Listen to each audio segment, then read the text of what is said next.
With update 52 right around the corner, I decided that I will take one last look into a tower buff from update 51. The Legend of the Knight's damage, or Moab damage at least, got increased from plus 13 to plus 25, while its pierce got cut almost in half. And with this new change, I'm going to try a challenge that I have done once before, having only 2 towers on the field at a time and seeing how far I can get. But obviously with 2 towers I can't just go straight for the Legend of the Knight and Azili, that wouldn't work. So what I'm going to do instead is go for a Banana Central as my main farming tower, and I ideally want it Ultra Boosted, which I'm going to be doing later on, when the rounds take quite a while to traverse the map. This game starts like most other free-play runs, with a 3 Dart Monkey and a 000 banana farm, which I eventually upgraded into a 200 and then a 202 banana farm. Why am I doing this? Because I want to be going for a marketplace, and then eventually sell it into a bank. In terms of defense, my options are quite limited because not many towers can farm while also defend at the same time while hitting every type of balloon. For example, if the bottom path engineer, the XXXL trap, could hit camo balloons, I'd use that instantly, but it can't. So here we are with the 023 Buccaneer. Now, the bottom path Buccaneer is most effective when it's surrounded by a whole heap of other towers, such as marketplaces, central markets, flavor trades, and the Trade Empire. But that's just in terms of money making. In terms of damage, early game, this isn't actually too bad of a defense, because the Trade Empire does double damage from the 4th tier, which attacks faster than the 3rd tier. And if I have hot shots on it, it's able to hit every single type of balloon in the game. It can hit purples because of its start, and it can hit leads because of the, for some reason, grapes that are on fire. How does that even work? When the IMF income has fully maxed out, I decide to collect it for $2,500, and after round 38 has ended, I wait for a little bit in round 39 until I use the ability and collect the money and sell the IMF loan to place down a banana research facility. With the $2,500 I collected, I was able to afford a Trade Empire, which was more than enough to deal with the round 40 Moab. With the Trade Empire and a banana research facility, this defense will last me for quite a while, and also make a decent amount of cash. Except no, that was not my plan because I just lied to you. Lying on the internet? Ridiculous. Unsubscribe, please don't. I'm trying to hit 10k by the end of the year. And 1 month is probably not enough to do it, but hey, please subscribe. That was an incredible segue, Brazio. Well done. Anyhow, I decided to instead, after testing a few rounds in advance, keep the IMF loan instead of selling for the BRF, and don't upgrade to the Trade Empire for that extra $300 per round because it is not worth it, and instead, as soon as I can, I afford a triple XL trap with a bottom path village cross path with camo detection. This is going to earn a lot of money very fast. Because prior to round 50, the cash you get from the balloons stays at 100%. Meanwhile, after round 50, it gets less valuable, because if the income you got from balloons stayed at $1 per balloon popped, you'd have like $1 million by round 100. And obviously, that would break the game completely. So Ninja Kiwi decided that past round 50, the cash you get from balloons is going to get lower and lower and lower until it eventually, after round 120, reaches 2%. But when at round 120, we're at round 61, where after defeating the BFB, I sell my triple XL trap and my bottom path village for a middle path heli pilot, the Special Operations, which ability makes money, and the Banana Central.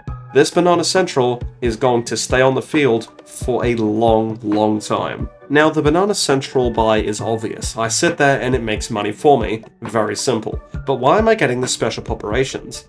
Well, the Special Operations does a little thing with its ability called Make Lives and Money, and both of these are going to be very, very useful. The lives, you'll see why later. Now, here's the thing with the Special Operations, it can also stall the balloons, meaning that I can stall for 2 abilities, which is the max you can make from the Special Operations, every single round. And with this money, with the 2 abilities that I get, I can make more money than the Banana Central with the Special Operations. That is crazy. And this tower also stalls and has the Marine Tower that I can use to cleanse the harder rounds like 76, 63, 65, or anything with a BFB or up. Now, the Special Operations serves very well as defense up until round 80, where it would still work very well as defense, or I could use the money-making ability immediately in the round, then sell the Special Operations and replace it with an Ultra Boost that I can use to get as many stacks on my Banana Central as possible, since Ultra Boosting or overclocking banana farms makes them produce more crates per round. Definitely worth the selling of the special operations than the Ultra Boost. I managed to get 8 stacks up before having to sell the Ultra Boost again to rebuy the special operations, but 8 stacks is still very nice. After applying the last 2 stacks of the BRF on round 85, I resell the Ultra Boost for once again the special operations because it's just so good. This strategy works until round 95, where I sell the special operations to get down the Spirit of the Forest. This is a quick and easy solution to defeating round 95 because of the Divine Rupture ability, which is very powerful. After this, I rebuy the special operations. However, round 98 is just a little bit too difficult, so I decide that now is finally the time that I will get down my Dark Champion, and this I will upgrade later on round 102 to the Legend of the Night, and I will be keeping this tower here for the entire rest of the game. Now that I have the Legend of the Night on the field, there really isn't much things that I can do to improve the gameplay, so I simply sit idle and watch as my Legend of the Night destroys the rounds, while my Banana Central slowly earns me more and more money. Because of the Legend of the Night's damage buff, it manages to survive by itself with no buffs all the way up until round 154, where the lack of PS that it now has is its downfall, because a ton of balloons are on the screen and it simply cannot handle. So after collecting a few of the crates from the Banana Central, I sell it mid-way through the round to buy an Ultra Boost so I can finally start putting stacks of Ultra Boost onto my Legend of the Night. At round 170, after keeping the Ultra Boost around for quite a while, I sell it for Azili.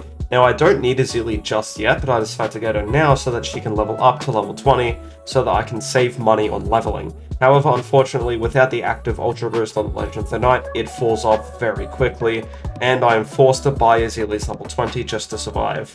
Azili and the Legend of the Night can carry me through the round 180s and the late 170s, until the early 190s, where I am forced to start buying and reselling Azili to reuse her hacks to defeat bads or clumps of ZOMGs. This is why I decided to farm so much money in the early game, so I would have enough to afford doing many Azili rebuys, or failing that, placing down towers that I can use in place of Azili, just in case Azili doesn't work.